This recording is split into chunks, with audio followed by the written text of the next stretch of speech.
"Give her to anyone," my aunt said, her voice a silken thread of casual cruelty that wove itself into the grand tapestry of the ballroom's noise. The words were not meant for me, of course. Nothing ever was. They were for Lord Ashworth, a man whose chin was as weak as his wit, who had just made some clumsy comment about the surplus of unmarried ladies. I, Elara, was the surplus. The quiet corner where I stood was my designated territory, a small, forgotten principality of shadow and forgotten things. My dress, a drab gray that my Aunt Beatrice had called sensible, was the color of invisibility. I felt the remark land not like a slap, but like a familiar weight settling upon my shoulders, the one I carried everywhere. It was the weight of being plain, of being quiet, of being the unfortunate appendage to my radiant stepsister Clara. She was across the room, a vision in sapphire silk, laughing with a circle of admirers. Her laughter was like wind chimes. Mine, if it ever escaped, was like the creak of a rusty hinge. My father, a man who had long ago traded his spine for a quiet life, stood near her, beaming with a pride that had never once been directed at me. He saw Clara, the daughter of his second wife, as a triumph. He saw me, the daughter of his first, as a duty, a quiet and inconvenient reminder of a past he preferred to forget. Aunt Beatrice, my father's sister and the self-appointed matriarch of our diminished family, saw me as a bargaining chip of exceedingly low value. Her life's ambition was to see Clara married to a title, and my continued presence was a smudge on the pristine portrait of their social aspirations. So she polished Clara until she shone, and did her best to rub me out entirely. "Truly, Ashworth," she continued, fanning herself with a lazy grace that belied the venom in her tone. "A girl of her disposition is a burden. No dowry to speak of, no particular beauty. Find any respectable man of any station willing to take her off our hands, and I would consider it a favor to the family." The words hung in the air, shimmering with malice. A few people nearby tittered, the sound sharp and painful. I pressed myself further into the alcove, wishing the damask wallpaper would swallow me whole. My hands clenched the worn cover of the small book I had smuggled into the ball, its sharp corners digging into my palm. It was a treatise on Palladian architecture, my secret solace, a world of order and beauty and sound foundations that was the antithesis of my own. I wanted to shrink until I was nothing more than a footnote on a page, easily overlooked. But then, the murmur of the crowd shifted. It did not quiet, but the quality of the sound changed, coalescing into a focused, reverent hush that moved through the room like a wave. A path cleared through the center of the glittering assembly, as if by an unseen force. I peered from my hiding place, my own small humiliation momentarily forgotten. He had arrived. The Duke of Blackwood, Alistair Lord Beaumont. A man spoken of only in whispers, a figure of immense wealth and staggering power who had not been seen at a London ball in nearly a decade. He was a legend, a specter. Some said he was disfigured, others that he was mad, driven to solitude by a great tragedy. All agreed he was severe, unapproachable, and utterly formidable. He stood at the threshold, and the room seemed to tilt toward him. He was not disfigured. He was tall and starkly handsome in a way that defied the softer fashions of the day. His black evening clothes were impeccably tailored, but unadorned, a severe slash of darkness against the froth of pastel silks and glittering jewels. His face was all sharp angles and forbidding planes, his expression a mask of cold neutrality. But it was his eyes that held the room captive. They were a startling pale gray, the color of a winter storm, and they missed nothing. His gaze swept the room once, a slow, deliberate survey that dismissed everyone it touched. The hopeful mothers, the blushing debutantes, the posturing young lords, he saw them all and deemed them wanting. Aunt Beatrice, ever the opportunist, straightened her shoulders, a predatory glint in her eyes. She nudged Clara forward slightly, positioning her like a prized mare at auction. But the Duke's eyes did not stop on Clara. They kept moving, past the glittering chandeliers, past the groaning banquet tables, past the hopeful, upturned faces. They moved until they found the shadows, until they found my corner, until they found me. For a heart-stopping moment, I was pinned by that intense, unreadable gaze. It felt as though he could see right through the gray dress and the carefully constructed walls of my invisibility. He saw the book clutched in my hand, the tension in my shoulders, the sting of unshed tears in my eyes. I felt a hot blush creep up my neck, a mortifying wave of exposure. I quickly looked down, focusing on the scuffed toes of my slippers. The moment stretched, thick and silent. Then, I heard the measured, deliberate sound of footsteps on the polished floor, growing closer. The collective breath of the ballroom seemed to be held in suspense. I did not dare to look up. The footsteps stopped directly in front of me. A low voice, deeper and smoother than I could have imagined, cut through the silence. "Lady Beatrice." I risked a glance upward. The Duke was addressing my aunt, but his gaze was still fixed somewhere in my vicinity. Beatrice, flustered and thrilled by the attention, curtsied so low she nearly lost her balance. "Your Grace," she simpered, "we are honored, utterly honored by your presence." "You made an offer just now," the Duke said, his tone flat, devoid of emotion. It was not a question. Beatrice blinked, confused. "An offer, Your Grace?" "You offered your niece," he stated, and this time his gaze flickered directly to my face, to any respectable man who would have her. A gasp rippled through the nearby listeners. My own blood ran cold. This was a new and unimagined level of horror. He was going to make an example of me, to amplify my aunt's cruelty into a public spectacle. I braced myself for the final, killing blow. Beatrice's face paled, then flushed a blotchy red. "A jest, Your Grace, a mere flight of fancy, a silly turn of phrase." "I do not jest," the Duke said, the words falling like chips of ice. "And I am a respectable man, I will take her." He turned his full attention to me then, and the force of it was like a physical blow. He held out a gloved hand. "Miss Elara, your hand, if you please." The world stopped. The music, the chatter, the rustle of silk, it all faded into a dull, distant roar. All that existed was the Duke of Blackwood, his severe and beautiful face, his piercing gray eyes, and his hand extended to me. To me, the surplus, the burden, the invisible girl in the corner. My mind was a maelstrom of confusion and terror. Was this a dream? A cruel, elaborate prank designed for the amusement of a bored aristocrat? I looked at my aunt. Her jaw was slack, her eyes wide with disbelief and a dawning, frantic fury. I looked at my father, who simply looked bewildered, as if he had forgotten I was even in the room. I looked at Clara, whose perfect, doll-like face was a mask of utter shock. No one moved. No one spoke. The entire ballroom was frozen, watching this impossible tableau. The Duke's hand remained steady, patient. He was waiting. For me. Slowly, as if moving through water, I raised my own hand. It trembled violently. My fingers were icy cold as I placed them in his. His grip was firm, warm, and utterly real. He did not bow or offer any of the usual social pleasantries. He simply enclosed my hand in his and, with a slight, insistent pressure, drew me out of the shadows. He led me onto the dance floor, the stunned crowd parting before us like the Red Sea. He did not speak, and I could not. I was numb, a marionette whose strings were being pulled by this powerful, inscrutable man. He pulled me into the formal posture for a waltz, just as the orchestra, recovering its senses, struck up a new melody.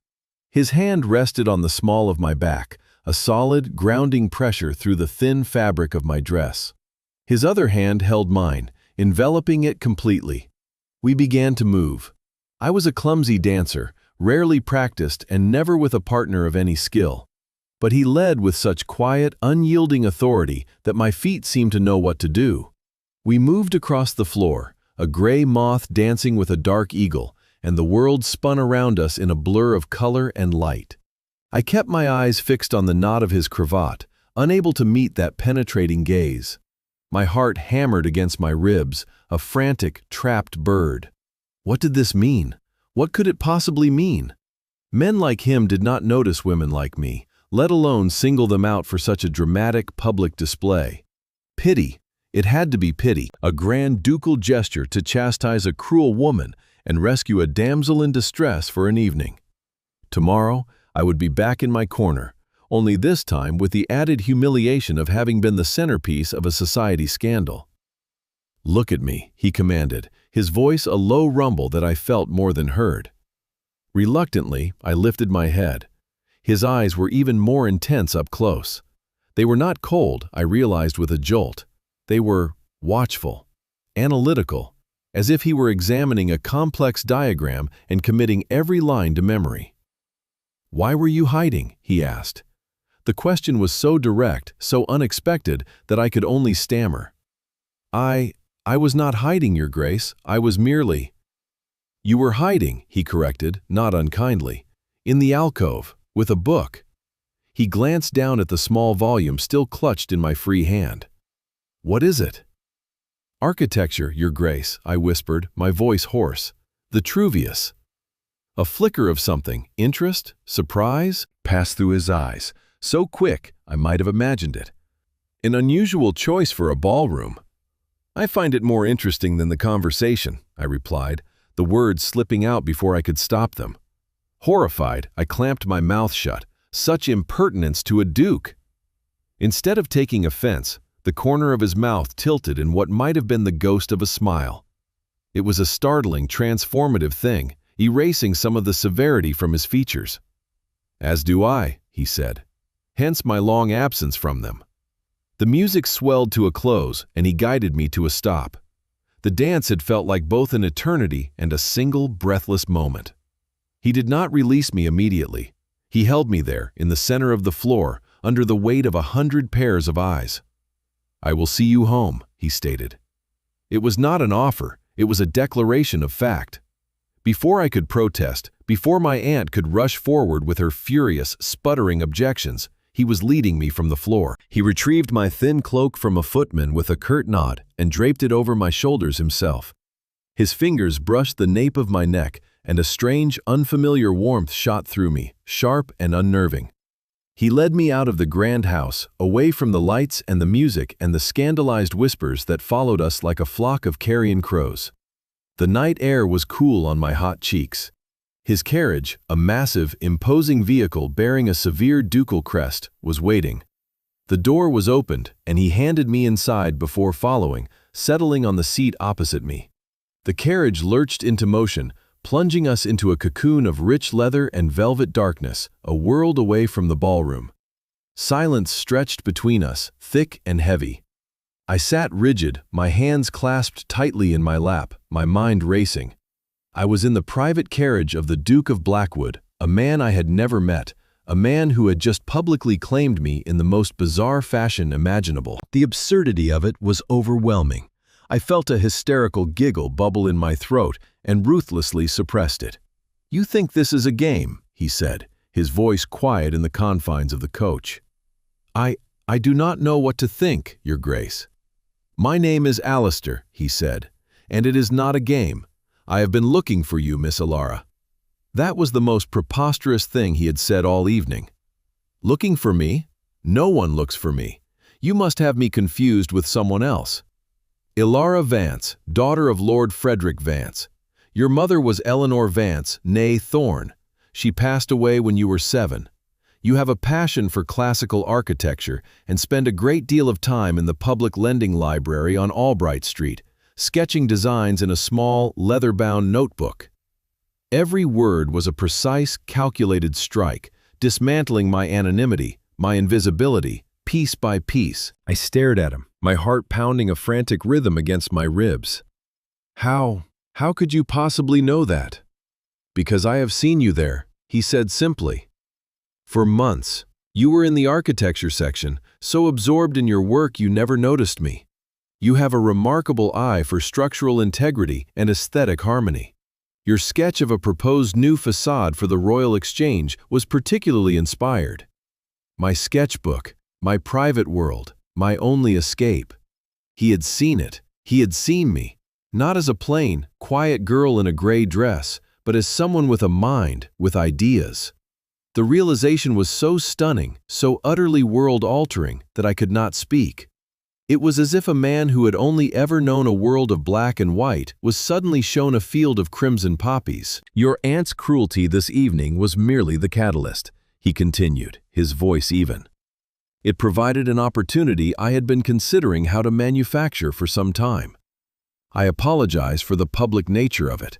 It was not my preferred method, but it was the most decisive." Decisive. It was certainly that. He had not just intervened, he had laid claim to me in front of the entire ton. He had drawn a line in the sand, placing me on one side and my family on the other. I did not yet understand his motives, but I understood power, and the Duke of Blackwood wielded power as effortlessly as he breathed. "What is it you want, Your Grace?" I asked, my voice barely a whisper. "Alistair," he corrected gently. "And what I want is conversation.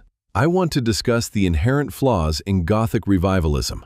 I want to argue about the proper use of the Corinthian order. I want to see more of your sketches." He paused, and his gray eyes seemed to search my face in the flickering lamplight. "I want to know the mind that created them." The carriage drew to a halt before my father's townhouse. The journey had been far too short. For the first time in my life, I did not want to go home. I did not want to face Beatrice's rage or my father's bewildered disappointment. I wanted to stay in this dark, quiet space with this strange, intense man who saw things in me I thought no one else could. Alistair alighted and helped me down. At the door, he took my hand, his grip still firm and reassuring. "Your aunt will be displeased," he said, a masterpiece of understatement. "Do not let her words trouble you. They are meaningless." "They are the only words I have ever known," I confessed, the admission costing me a great deal. "Then you will have to learn a new language," he said. "I will call on you tomorrow afternoon. At 2, we will go for a drive." Again, it was not a request. He released my hand, gave a curt nod, and was gone, his carriage melting back into the London night. I stood on the doorstep for a long moment, the cool night air doing little to calm the fever in my blood. I felt as if I had been struck by lightning. The world was no longer the same shape it had been just an hour before. I had walked into that ballroom a ghost, and I was leaving something else, something seen. Taking a deep breath, I opened the door and stepped inside to face the storm. The storm was, as predicted, a hurricane. Beatrice was pacing the foyer like a caged lioness, her face mottled with fury. My father stood by the fireplace, wringing his hands, a portrait of useless anxiety. Clara was perched on the edge of a chair, looking pale and concerned. "Do you have any idea what you have done?" Beatrice shrieked the moment the door closed behind me. "You have made a spectacle of us. A laughingstock. The Duke of Blackwood. He was toying with you, you foolish girl. A cruel joke to punish me for a slip of the tongue." "He is calling on me tomorrow," I said, my voice quiet but steady. The steadiness surprised even me. Beatrice stopped pacing and stared at me. "He is what?" "He is calling on me. At 2. We are going for a drive." The silence that followed was more shocking than her screaming. She looked from me to my father, then back again, her sharp mind clearly struggling to process this information. A joke was one thing. A formal call was another entirely. It was a public declaration of interest. "It is for Clara," she decided suddenly, seizing on the only explanation that made sense to her. "Of course, he means to use you as a go-between, a way to get to know the family before making his intentions for Clara known. You will be polite, you will be deferential, and you will sing your sister's praises. Do you understand me, Elara?" I simply looked at her. For the first time, her words had no power. They were just sounds, the angry buzzing of an insect trapped behind glass. He had seen my sketches. He wanted to discuss architecture. He had called me by my name. He had not once looked at Clara. "I understand you perfectly, Aunt," I said, and walked past her, up the stairs to the sanctuary of my small, cold room. I did not sleep that night. I sat by the window, the book of Vitruvius in my lap, and watched the sky slowly lighten from charcoal to pearl, my mind replaying every word, every look, every single impossible moment. Hope was a terrifying, fragile thing, a tiny seedling pushing its way through frozen ground. I was afraid to touch it, afraid it would wither and die, leaving the ground even colder than before. But it was there, and it was alive. The next day passed in a haze of nervous anticipation. Beatrice oscillated between issuing frantic orders to me about how to behave and ordering the servants to prepare the grand drawing room, convinced the Duke's visit was a prelude to a suit for Clara. Clara herself seemed unusually subdued, watching me with a new, curious expression I could not quite decipher. At precisely 2 o'clock, the sound of an immaculate carriage arriving outside sent a fresh wave of panic through the house. I was dressed in my best day dress, a slightly less drab shade of blue, my hands cold and clammy. When the Duke was announced, he filled the doorway, his presence seeming to shrink the already large room. He was dressed in a perfectly cut riding coat of dark gray wool, severe and elegant. He gave a brief, formal bow that encompassed everyone in the room before his eyes found me. "Miss Vance," he said, his voice calm and resonant. "Are you ready?" Beatrice stepped forward, a brilliant, false smile plastered on her face. "Your Grace, how wonderful of you to call," Clara was just saying. "I am here for Miss Elara," the Duke interrupted, his tone polite but final. He did not spare Clara a glance, he simply held his arm out to me. The public, pointed dismissal of my stepsister was so blatant it was almost cruel. Beatrice's smile froze on her face.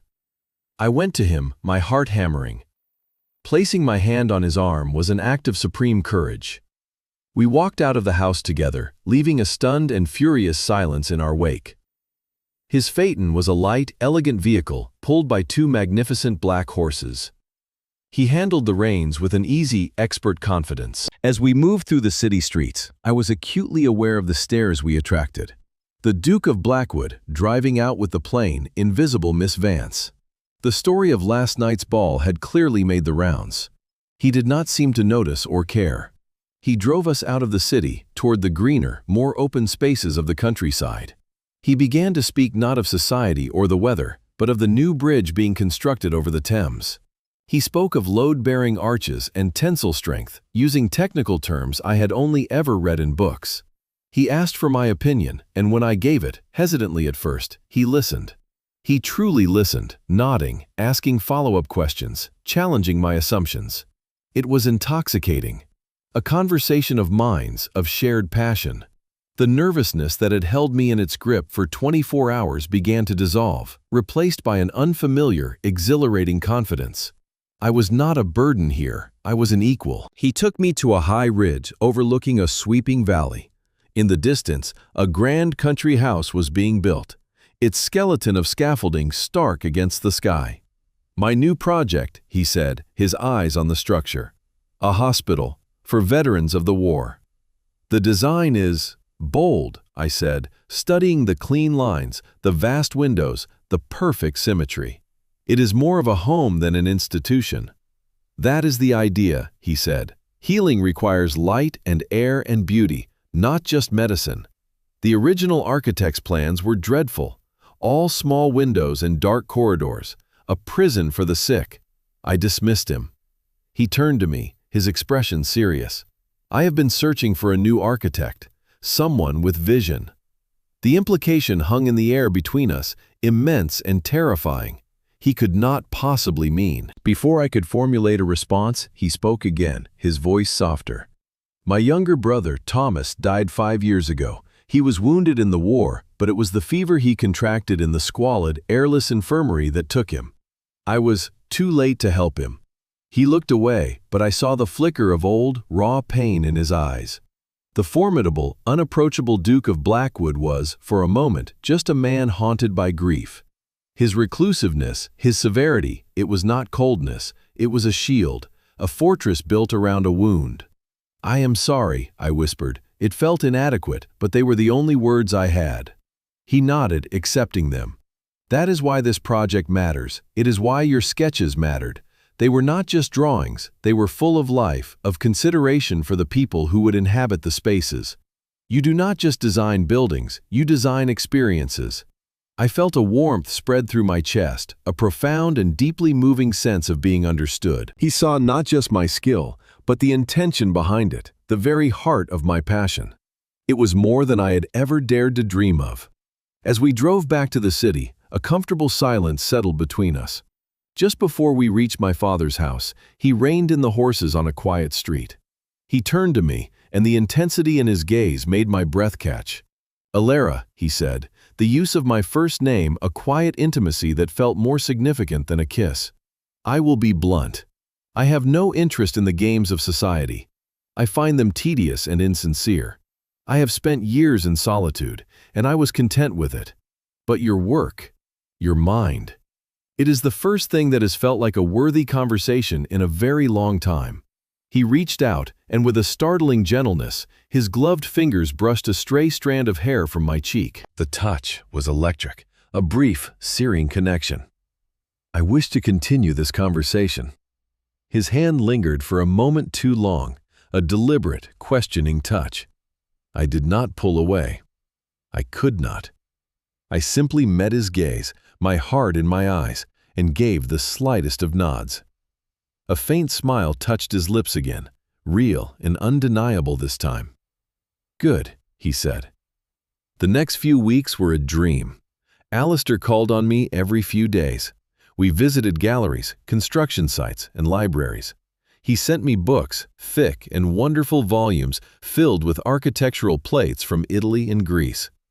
He brought the plans for the hospital to my house, and we spread them out on the drawing room table, poring over them for hours, our heads bent close together, our hands occasionally brushing as we pointed to a detail. My family was in a state of suspended disbelief. Beatrice, unable to accept that the Duke's interest was genuine and for me, continued to push Clara forward at every opportunity, a campaign Alistair thwarted with a polite but unyielding coolness that was devastating to witness. My father simply retreated further into his study, baffled by the turn of events. Clara, however, surprised me. One afternoon, after Alistair had left, she came to my room. "He really likes you," she said, a note of awe in her voice. "He never looks at me. Not really, but when he looks at you, it's like you're the only person in the room." "I don't understand it either," I admitted. "I think I do," she said softly. "All my life, men have looked at my face. They look at you, and they see you." There was no jealousy in her voice, only a strange, wistful sadness. It was the first real conversation we had ever had. But Beatrice was not one to be defeated so easily. If her ambitions for Claire were being thwarted, she would find another way to profit from the situation. She began to see my connection to the Duke not as a path to a glorious marriage for her daughter, but as a threat to her control over me and, more importantly, over the household finances. Her demeanor toward me shifted from dismissive cruelty to a sharp, watchful resentment. The storm was gathering again, and I knew, with a dreadful certainty, that it was about to break. The breaking point came in the form of a letter. Alistair had been away for a week, visiting his estates in the north. I missed our conversations with an ache that was sharp and constant. One morning, a letter arrived for me. It was not from Alistair. The handwriting was unfamiliar, the seal that of a country solicitor. My hands trembled as I opened it. It was a notification. My maternal grandmother, whom I had not seen since I was a small child, had passed away, and she had left me her entire estate, a small but comfortable country property, and a significant inheritance. It was not a fortune by ducal standards, but it was enough to grant me complete independence, enough to hire my own architect, enough to live my own life. Freedom. The word echoed in my mind, staggering and bright. I went downstairs, the letter clutched in my hand, my heart soaring. I found my aunt in the morning room, going over the household accounts. "Aunt Beatrice," I began, my voice filled with an emotion that was entirely new to me. "I have just received some news." I showed her the letter. I watched as she read it, her face tightening, her lips thinning into a white line. The look in her eyes when she finished was not of surprise or sympathy. It was pure, unadulterated fury. "You will not be accepting this," she said, her voice a low hiss. What? Of course I will. It is mine. It is nothing, she snapped, snatching the letter and tearing it in two. A pittance, and it comes with complications. The property is entailed. There are debts. You would be ruined. The letter says nothing of debts, I protested, bewildered. Lawyers' letters never do, she spat. I know of this property. It is a wreck. Your grandmother was a foolish, sentimental woman who squandered everything. This is a trap, not a gift. As your guardian, I forbid you from pursuing it. Her lies were so blatant, so transparent, I felt a cold dread wash over me. She had known about this. She had been counting on my ignorance. This inheritance was a threat to her control, and she would do anything to keep it from me. You are not my guardian, I said, my voice shaking but firm. My father is. And your father listens to me, she said with a cruel smile. This conversation is over, Elara. You will forget this nonsense. And you will be grateful for the roof I so generously provide over your head. That evening, she played her final, most desperate card. She informed me, in front of my silent, acquiescing father, that she had accepted a proposal of marriage on my behalf. From Lord Ashworth, the weak-chinned, witless man from the ball. He was titled but impoverished, and Beatrice had clearly struck a deal. My hand in exchange for a portion of my non-existent inheritance, which she would control. It was a checkmate. I was to be sold, quickly and quietly, before the Duke returned. Panic, cold and absolute, seized me. I was trapped. I wrote a frantic, desperate letter to Alistair's London house, praying it would be forwarded, that it would reach him in time. But I had no real hope. He was miles away. By the time he returned, I would be shackled to a man I despised, my freedom stolen before I ever had a chance to taste it. I wept. I wept for the first time in years, not quiet, sad tears, but great, racking sobs of despair and rage. The little seedling of hope had been crushed underfoot. 2 days later, on the morning I was to be formally betrothed to Lord Ashworth, a carriage thundered to a halt outside. It was not Ashworth's modest brougham. It was the Duke of Blackwood's coach, dark and formidable, his horses lathered from a hard drive. Alistair did not wait to be announced. He strode into the house, his face a thunderous mask of controlled fury. He was still in his traveling clothes, dust on his boots, but he had never looked more powerful. He found us in the drawing room, me, pale and trembling in a dress that felt like a shroud, Beatrice, triumphant, my father, looking miserable, and Lord Ashworth, preening like a pigeon. Alistair's gaze swept the room and landed on me. The anger in his expression softened for a fraction of a second, replaced by a deep, reassuring concern. Then his eyes turned to Beatrice, and they were like chips of flint. "What is the meaning of this?" he demanded, his voice dangerously quiet. "Your Grace," Beatrice exclaimed, flustered by his sudden appearance. "We are celebrating my niece's betrothal." "There will be no betrothal," Alistair stated. He walked over to me and stood beside me, a solid, unshakable wall. "My man of business intercepted a letter in London, from your aunt to Lord Ashworth's solicitor. A very interesting letter, detailing the sale of Miss Vance in exchange for a percentage of an inheritance you told her did not exist." Beatrice went white as a sheet. Lord Ashworth began to stammer, his face turning a blotchy red. "Furthermore," Alistair continued, his voice relentless, "I took the liberty of having my own lawyers look into the matter of your late grandmother's estate. Not only is it unencumbered by debt, but it is quite prosperous. I also had them look into the Vance family accounts. It seems a great deal of money from Elara's mother's original dowry, money intended for Elara's keep and future, has been systematically diverted into your own accounts for years." He produced a sheaf of papers from his coat and dropped them on the table. "The evidence is all here. Embezzlement is such a vulgar crime, Lady Beatrice." The room was utterly silent. My father stared at the papers, his face crumbling with a shame that was 10 years too late. Beatrice looked like a cornered animal, her eyes darting around, searching for an escape that did not exist. "You," she finally hissed at me, her voice dripping with venom. "You conniving little snake! You planned this with him!" And then something inside me broke, not in despair, but in strength. All the years of being silenced, of being invisible, of swallowing her cruelty, it all came rushing to the surface. Empowered by Alistair's presence, by the irrefutable proof of his belief in me, I found my voice. "No, Aunt," I said, and I was shocked by the clear, ringing strength in my own tone. "You did this. You did this with your greed and your ambition. You tried to sell me. You tried to steal from me. You told me I was worthless for so long that I believed you. You built a prison of lies around me, and you told me it was a home." I turned to my father, my voice shaking with the force of my long-suppressed grief. "And you let her. You stood by and watched her dim every light inside me because you were too weak to stand up to her. You chose her comfort over your own daughter's happiness. Every single day you made that choice." My father flinched as if struck, and for the first time I saw true remorse in his eyes. He opened his mouth to speak, but no words came out. I faced Beatrice again. "Well, I am not worthless, and I am not invisible." I stepped forward, away from Alistair's side, standing on my own 2 feet. "I am a woman of property. I am a woman of talent, and I am a woman who will no longer be silent. You have no more power over me. You will leave this house. You will return what you have stolen, and I will never, ever see you again."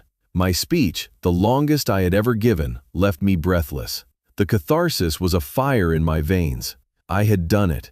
I had spoken my truth. Beatrice stared at me, her face a mask of disbelief and hatred.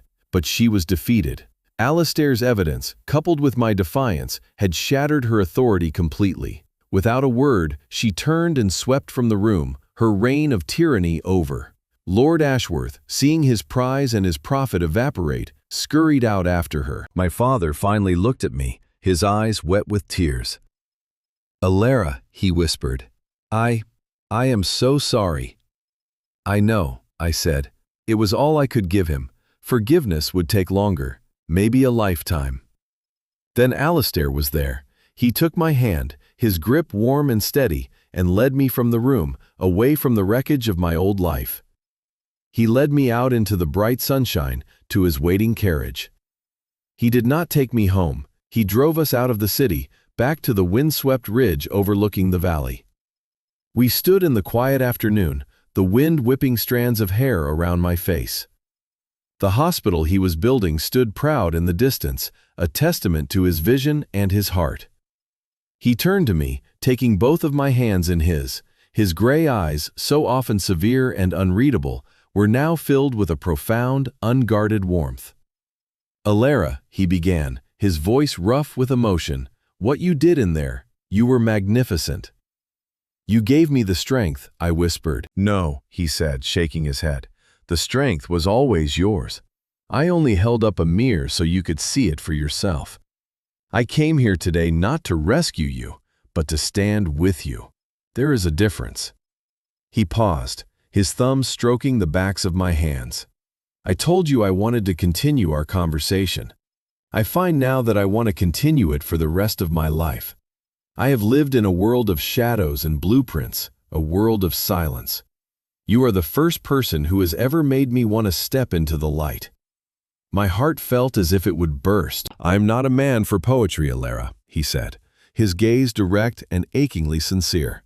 "So I will be plain. I see you, all of you, your brilliant mind, your quiet strength, your fierce heart. They are the most beautiful things I have ever known. Marry me. Be my partner. Design hospitals and homes and libraries with me. Argue with me about Vitruvius. Fill my silent houses with your presence. Be my duchess." Tears streamed down my face, but they were not tears of sorrow or despair. They were tears of overwhelming, impossible joy. He was not rescuing me. He was asking to be my equal, my partner. He was not offering me a title. He was offering me a life where I would be seen and heard and valued. "Yes," I breathed, the word a prayer, a promise. "Alistair, yes." A slow, breathtaking smile spread across his face, the smile I had only seen ghosts of before. It transformed him completely, chasing away the last of the shadows. He leaned down and captured my lips with his. The kiss was not gentle or hesitant. It was deep and certain, a declaration and a homecoming all at once. It tasted of the wind and of promises kept, the end of a very long winter and the first glorious day of spring. 1 year later, I stood on that same ridge, but I was not the same woman. I was Elara Beaumont, Duchess of Blackwood. My hand was resting on my husband's arm, and in my other I held not a book, but a rolled set of blueprints. Our blueprints, for the new children's wing of the hospital, a project I had designed from the ground up. We lived at Blackwood Manor, a magnificent Palladian estate that had been Alistair's sanctuary and was now our home. Its silent halls were no longer silent. They were filled with conversation, with debate, with the quiet scratch of my pen on drafting paper, and, occasionally, with laughter. Alistair's laughter was a rare and wonderful sound, one I cherished above all others. My father had made his amends as best he could, signing over the London house and the remainder of my mother's dowry to me without question. Clara had married a respectable baronet, a kind man who seemed to value her gentle spirit more than her beauty. We corresponded, and in her letters I saw the beginnings of a woman finding her own voice. But my life was here with Alistair.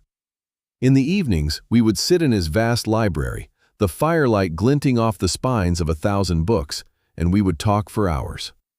He would tell me of his day, of the tenants and the estates, and I would show him my latest drawings, my newest ideas. He would listen with that same focused intensity he'd had from the very beginning, his gray eyes full of respect and love. He had not just given me a new life, he had given me back to myself. He had found the girl hiding in the corner, the one who believed she was surplus, a burden, a thing to be given away. And he had shown her that she was, and had always been, a priceless treasure. He had not rescued me from the shadows, he had simply walked into them, taken my hand, and shown me that I had the strength to find my own way out. And as I looked at my husband, his severe and beautiful face softened by the afternoon light, I knew I was finally home.